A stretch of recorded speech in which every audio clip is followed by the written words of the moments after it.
Under the suffocating weight of a war that has shattered the dreams of every military doctrine and exposed the weakness of even the most powerful propaganda, Vladimir Putin has reached the brink of strategic helplessness. The summer offensive, which was heralded by state media as a turning point and built on the promise of regaining momentum in eastern Ukraine, collapsed not with a bang but with a whimper. This operation, marketed to the world as a turning point in Putin's long and painful war in Ukraine, has turned into a logistical disaster, a tactical embarrassment, and now a political liability. The long-awaited advance on Sumy, the attempt to encircle Kharkiv, the armored flanking maneuvers in Zaporizhia, none of these brought Moscow the victory it needed. Instead, the number of irreplaceable losses has increased.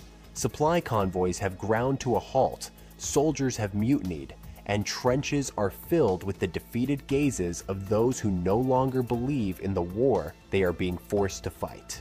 Faced with a military personnel crisis that cannot be resolved through domestic mobilization and fearing that a new wave of conscription would spark public outrage, the Kremlin has made a decision signaling the final stage of collapse: to outsource the war to North Korea.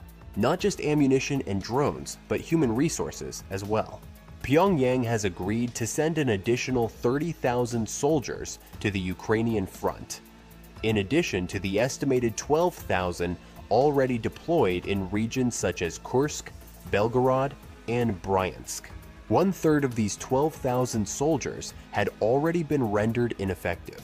Now, another 30,000 North Korean soldiers are being sent as fresh reinforcements. However, these are not elite commandos or special units. They are poorly trained, ill-equipped soldiers who are ideologically isolated and whose only qualification for deployment is their obedience. For Putin, this is no longer a strategy, but a violent and tragic deal paid for with lives to gain influence. For Kim Jong-Un, it is an opportunity to convert expendable human resources into ballistic technology, radar systems, and possibly nuclear support. But for the world, it is a terrifying symbol of how far both regimes are willing to go not to win a war, but to delay its outcome. The story of North Korea becoming the Kremlin's latest recruitment office begins with a failure. Since the start of the invasion, Russia has lost an estimated 750,000 combat-ready soldiers. This number includes those killed, permanently wounded, mentally broken, missing, surrendered, and deserted. A large portion of the divisions on the front lines have been rendered ineffective. Prisoners who were once promised amnesty in exchange for going to the front were either killed en masse or turned against their commanders. Attempts to mobilize Russian civilians led to protests, mass migration, and a pool of conscripts unwilling to die for oligarchs. Even the most hardline nationalist units, such as Wagner and Akhmat, have been shattered. And now, the only volunteers are North Korean soldiers whose alternatives are imprisonment or poverty.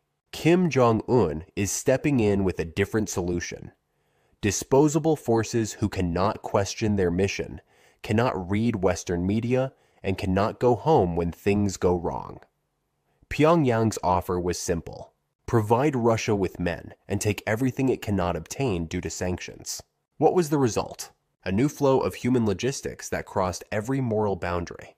Russia is not taking soldiers from North Korea for the first time. Ukrainian intelligence first reported seeing North Korean personnel assisting with fortifications and logistics in Kursk toward the end of 2024. Within a few months, reports emerged that North Korean troops were directly engaging in combat alongside Russian forces and suffering heavy losses in wars they neither understood nor were prepared for. These reports were later confirmed. Kim continued to send thousands more troops, despite growing evidence that the first wave had been largely wiped out. The scale was staggering. 30,000 soldiers were being sent to a war zone that had already decimated Russia's most experienced brigades. But the absurdity did not end there. These North Korean soldiers were not fighting for their homeland or ideological brotherhood. They had been forced into battle under the threat of reprisals against their families, and they had been given false information about the nature of the war they were fighting. Their training was focused on mountain operations, not mechanized trench warfare. North Korean soldiers' command protocols are incompatible with Russian signals. Language barriers are so severe that in one incident, a North Korean unit opened fire on a Russian Chechen Akhmat patrol due to a communication error, killing 8 people. In fact, the presence of these soldiers is causing more problems than they are solving. Logistical conflicts, command confusion, low morale, and yet they keep coming. Not because they are needed, but because Putin has no other option. Their integration into Russian units is, at best, a patchwork quilt. Many are given fake documents containing false Russian identities, often claiming they are from Tuva or Buryatia, with papers showing they were drafted domestically. For example, according to a previously reported story, a document found on a soldier who died near Kursk stated that he was a roofer from the village of Bayan Tala and had been conscripted into the 55th Mountain Infantry Regiment. His real name was Lee Dae-haek. The military ID contained incorrect birth dates, inconsistent service periods, and missing official seals.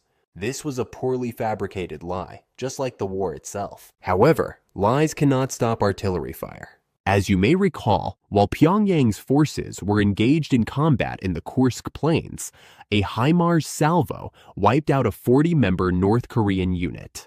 Only one had survived. They surrendered immediately. Interviews conducted by Ukrainian intelligence revealed shocking truths. The soldiers had no maps, no air defense systems, and no functioning radios. They had been told they would be assigned to rear logistics, but found themselves on the front lines 72 hours after arrival.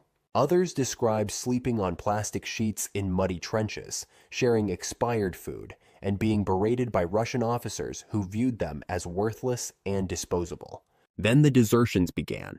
In one particularly striking case, 18 North Korean soldiers abandoned their positions and were captured by Russian FSB agents. The Kremlin tried to cover up the incident, but video evidence emerged online. Even now, Ukrainian psychological operations teams are distributing Korean language brochures and making broadcasts promising safety, return to their country, and asylum to fleeing soldiers. While reactions have been limited so far, they are growing. Some are surrendering out of fear. Some are surrendering out of hunger. And it is reported that several North Korean soldiers have finally realized that the war is a lie and have surrendered in recent days. However, the numbers tell the real story. Since arriving at the front lines, over 4,000 North Korean soldiers have been eliminated in Ukraine. This number exceeds the total annual casualty rate of the Korean People's Army in 2020. Still, Kim continues to send more, because for him, this is not about Russia. It is about missile parts. It is about radar codes. It is about air defense systems and possible S-400 components. South Korean intelligence believes that Pyongyang is receiving guidance systems, access to satellite imagery, and training support for its satellite program in exchange for troops and ammunition. During recent North Korean military parades, missile configurations suspiciously resembling Russian Iskander designs were spotted. This is unlikely to be a coincidence. Meanwhile, Russia remains dependent on North Korea's industrial base for the replenishment of artillery ammunition. More than 12 million 152mm shells were shipped from Pyongyang to Moscow. Analysts believe that North Korean technicians are currently assisting with missile assembly in Russian factories and contributing to Russia's backlog in unmanned aerial vehicle production. However, despite all these material gains, the results on the battlefield remain grim. North Korean soldiers, accustomed to a rigid hierarchy and centralized command structure, are struggling in Ukraine's fluid and decentralized battle zones. They lack initiative, battlefield awareness, and technological proficiency. Most have never encountered electronic warfare. Unmanned aerial vehicles terrify them. Night vision confuses them. Artificial intelligence-powered fire coordination systems are overwhelming them. Ukrainian drones equipped with thermal optics and artificial intelligence targeting systems are regularly striking North Korean patrols that are either tightly grouped or unable to effectively camouflage themselves. In one operation, a Ukrainian unit lured a North Korean unit into a fake safe zone and unleashed FPV drones armed with cluster munitions. They were completely destroyed in less than 11 minutes. Already understaffed Russian officers do not consider North Koreans their equals.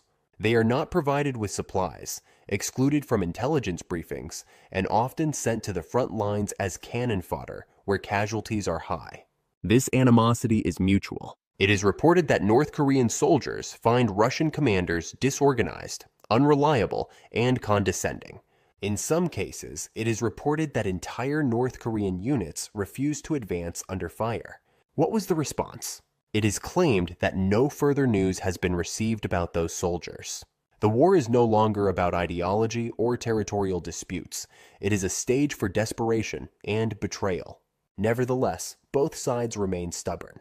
Admitting failure would be the end of Putin's regime. Kim Jong-Un cannot announce a currency that could be traded for improvements his failed state could never achieve on its own. What is the cost? Thousands of dead, uneducated soldiers in a foreign country they never chose to fight in.